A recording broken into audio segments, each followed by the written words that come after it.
महाबाहु भरत अयोध्या का पालन करेंगे। श्रीमान राम को संपूर्ण मनोवांछित भोगों से संपन्न करके यहाँ से भेजा जाए। जब महाराज दशरथ ऐसी बातें कहने लगे तब कैकेयी को बड़ा भय हुआ। उसका मुंह सूख गया और उसका स्वर भी रुंध गया। वह केकय राजकुमारी विषादग्रस्त एवं त्रस्त होकर सूखे मुंह से राजा की ओर ही मुंह करके बोली, श्रेष्ठ महाराज, जिसका सार भाग पहले से ही पी लिया गया हो, उस आस्वाद रहित सुरा को जैसे उसका सेवन करने वाले लोग नहीं ग्रहण करते हैं, उसी प्रकार इस धनहीन और सूने राज्य को, जो कदापि सेवन करने योग्य नहीं रह जाएगा, भरत कदापि नहीं ग्रहण करेंगे। कैकेयी लाज छोड़कर जब वह अत्यंत दारुण वचन बोलने लगी तब राजा दशरथ ने उस विशाल लोचना कैकेयी से इस प्रकार कहा, अनार्य, अहितकारिणी, तू राम को वनवास देने के दुर्वह भार में लगाकर जब मैं उस भार को ढो रहा हूँ, उस अवस्था में क्यों अपने वचनों का चाबुक मारकर मुझे पीड़ा दे रही है। इस समय जो कार्य तूने आरंभ किया है, अर्थात श्री राम के साथ सेना और सामग्री भेजने में जो प्रतिबंध लगाया है, इसके लिए तूने पहले ही क्यों नहीं प्रार्थना की थी कि श्री राम को अकेले वन में जाना पड़ेगा, उनके साथ सेना आदि सामग्री नहीं जा सकती। राजा का यह क्रोध युक्त वचन सुनकर सुंदरी कैकेयी उनकी अपेक्षा दूना क्रोध करके उनसे इस प्रकार बोली, महाराज, आपके ही वंश में पहले राजा सगर हो गए हैं, जिन्होंने अपने ज्येष्ठ पुत्र असमंज को निकालकर उसके लिए राज्य का दरवाजा सदा के लिए बंद कर दिया था। इसी तरह इनको भी यहाँ से निकल जाना चाहिए। उसके ऐसा कहने पर राजा दशरथ ने कहा, धिक्कार है। वहाँ जितने लोग बैठे थे सभी लाज से गड़ गए, किंतु कैकेयी अपने कथन के अनौचित्य को अथवा राजा द्वारा दिए गए धिक्कार के औचित्य को नहीं समझ सकी। उस समय वहाँ राजा के प्रधान और वयोवृद्ध मंत्री सिद्धार्थ बैठे थे। वे बड़े ही शुद्ध स्वभाव वाले और राजा के विशेष आदरणीय थे। उन्होंने कैकेयी से इस प्रकार कहा, देवी, असमंज बड़ी दुष्ट बुद्धि का राजकुमार था। वह मार्ग पर खेलते हुए बालकों को पकड़कर सरयू के जल में फेंक देता था और ऐसे ही कार्यों से अपना मनोरंजन करता था। उसकी यह करतूत देखकर सभी नगर निवासी कुपित हो राजा के पास जाकर बोले, राष्ट्र की वृद्धि करने वाले महाराज, या तो आप अकेले असमंज को लेकर रहिए या इन्हें निकालकर हमें इस नगर में रहने दीजिए। तब राजा ने उनसे पूछा, तुम्हें असमंज से किस कारण भय हुआ है? राजा के पूछने पर उन प्रजाजनों ने यह बात कही, महाराज, यह हमारे खेलते हुए छोटे छोटे बच्चों को पकड़ लेते हैं और जब वे बहुत घबरा जाते हैं तब उन्हें सरयू में फेंक देते हैं। मूर्खतावश ऐसा करके इन्हें अनुपम आनंद प्राप्त होता है। उन प्रजाजनों की वह बात सुनकर राजा सगर ने उनका प्रिय करने की इच्छा से अपने उस अहितकारक दुष्ट पुत्र को त्याग दिया। पिता ने अपने उस पुत्र को पत्नी और आवश्यक सामग्री सहित शीघ्र रथ पर बिठाकर अपने सेवकों को आज्ञा दी, इसे जीवन भर के लिए राज्य से बाहर निकाल दो। असमंज ने फाल और पिटारी लेकर पर्वतों की दुर्गम गुफाओं को ही अपने निवास के योग्य देखा और कंद आदि के लिए वह संपूर्ण दिशाओं में विचरने लगा। वह जैसा कि बताया गया है पापाचारी था, इसलिए परम धार्मिक राजा सगर ने उसको त्याग दिया था।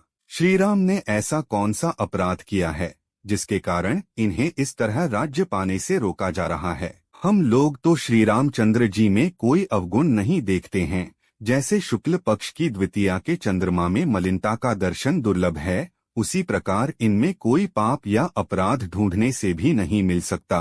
अथवा देवी, यदि तुम्हें श्री रामचंद्र जी में कोई दोष दिखाई देता हो तो आज उसे ठीक ठीक बताओ। उस दशा में श्री राम को निकाल दिया जा सकता है जिसमें कोई दुष्टता नहीं है, जो सदा सन्मार्ग में ही स्थित है। ऐसे पुरुष का त्याग धर्म से विरुद्ध माना जाता है। ऐसा धर्म विरोधी कर्म तो इंद्र के भी तेज को दग्ध कर देगा। अतः देवी, श्री रामचंद्र जी के राज्याभिषेक में विघ्न डालने से तुम्हें कोई लाभ नहीं होगा। शुभान्य, तुम्हें लोक निंदा से भी बचने की चेष्टा करनी चाहिए। सिद्धार्थ की बातें सुनकर राजा दशरथ अत्यंत थके हुए स्वर से शोकाकुल वाणी में कैकेयी से इस प्रकार बोले, पापिनी, क्या तुझे यह बात नहीं रुचि? तुझे मेरे या अपने हित का भी बिल्कुल ज्ञान नहीं है। तू दुखद मार्ग का आश्रय लेकर ऐसी कुचेष्टा कर रही है। तेरी यह सारी चेष्टा साधु पुरुषों के मार्ग के विपरीत है। अब मैं भी यह राज्य धन और सुख छोड़कर श्री राम के पीछे चला जाऊंगा, ये सब लोग भी उन्हीं के साथ जाएंगे। तू अकेली राजा भरत के साथ चिरकाल तक सुखपूर्वक राज्य भोगती रह। प्रधानमंत्री की पूर्वोक्त बात सुनकर विनय के ज्ञाता श्री राम ने उस समय राजा दशरथ से विनीत होकर कहा, राजन, मैं भोगों का परित्याग कर चुका हूँ। मुझे जंगल के फल मूलों से जीवन निर्वाह करना है। जब मैं सब ओर से आसक्ति छोड़ चुका हूँ, तब मुझे सेना से क्या प्रयोजन है। जो श्रेष्ठ गजराज का दान करके उसके रस्से में मन लगाता है, लोभवश रस्से को रख लेना चाहता है, वह अच्छा नहीं करता, क्योंकि उत्तम हाथी का त्याग करने वाले पुरुष को उसके रस्से में आसक्ति रखने की क्या आवश्यकता है। सत्पुरुषों में श्रेष्ठ महाराज। इसी तरह मुझे सेना लेकर क्या करना है। मैं ये सारी वस्तुएं भरत को अर्पित करने की अनुमति देता हूँ। मेरे लिए तो माता कैकेयी की दासियां चीर चिथड़े या वलकल वस्त्र ला दें। दासियों, जाओ खंती और पेटारी अथवा कुदारी और खांची, ये दोनों वस्तुएं लाओ। 14 वर्षों तक वन में रहने के लिए ये चीजें उपयोगी हो सकती हैं। कैकेयी लाज संकोच छोड़ चुकी थी। वह स्वयं ही जाकर बहुत सी चीर ले आई और जन समुदाय में श्री रामचंद्र जी से बोली, लो पहन लो। पुरुष सिंह श्री राम ने कैकेयी के हाथ से 2 चीर ले लिए और अपने महीन वस्त्र उतारकर मुनियों के से वस्त्र धारण कर लिए।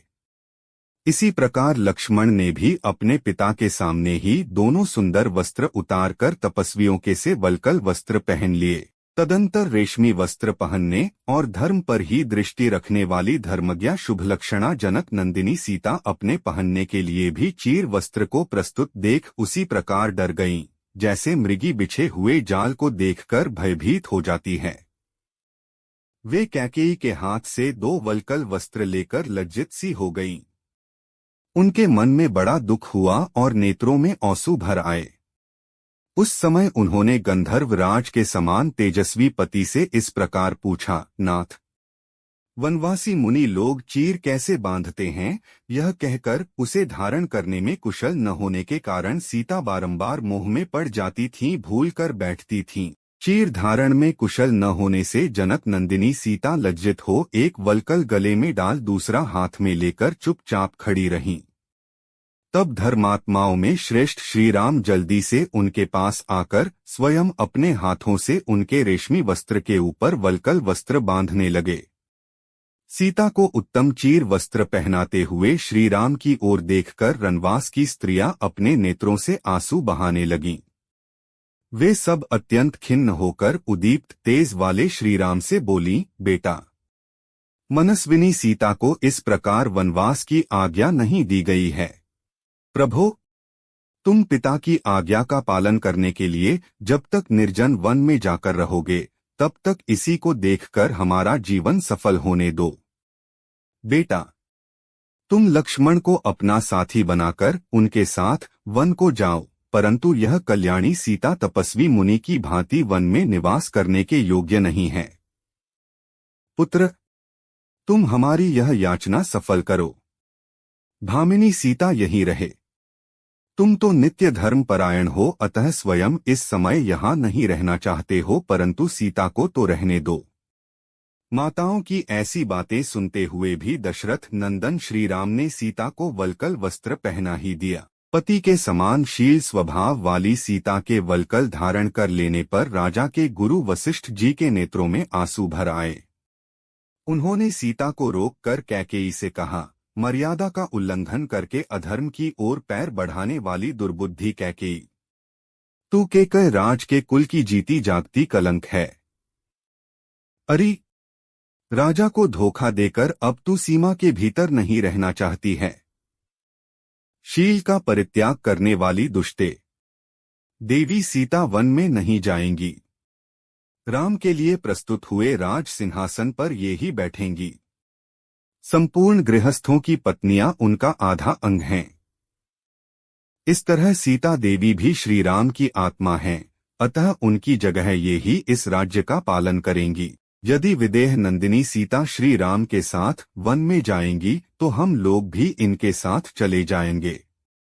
यह सारा नगर भी चला जाएगा और अंतःपुर के रक्षक भी चले जाएंगे। अपनी पत्नी के साथ श्री रामचंद्र जी जहां निवास करेंगे, वहीं इस राज्य और नगर के लोग भी धन दौलत और आवश्यक सामान लेकर चले जाएंगे। भरत और शत्रुघ्न भी चीर वस्त्र धारण करके वन में रहेंगे और वहां निवास करने वाले अपने बड़े भाई श्रीराम की सेवा करेंगे। फिर तू वृक्षों के साथ अकेली रहकर इस निर्जन एवं सूनी पृथ्वी का राज्य करना। तू बड़ी दुराचारिणी है और प्रजा का अहित करने में लगी हुई है। याद रख, श्रीराम जहाँ के राजा न होंगे, वह राज्य राज्य नहीं रह जाएगा, जंगल हो जाएगा, तथा श्रीराम जहाँ निवास करेंगे वह वन एक स्वतंत्र राष्ट्र बन जाएगा।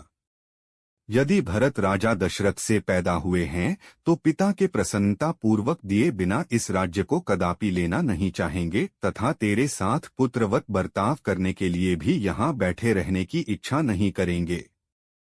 तू पृथ्वी छोड़कर आसमान में उड़ जाए तो भी अपने पितृकुल के आचार व्यवहार को जानने वाले भरत उसके विरुद्ध कुछ नहीं करेंगे। तूने पुत्र का प्रिय करने की इच्छा से वास्तव में उसका अप्रिय ही किया है, क्योंकि संसार में कोई ऐसा पुरुष नहीं है जो श्री राम का भक्त न हो। कैकेयी, तू आज ही देखेगी कि वन को जाते हुए श्री राम के साथ पशु, सर्प, मृग और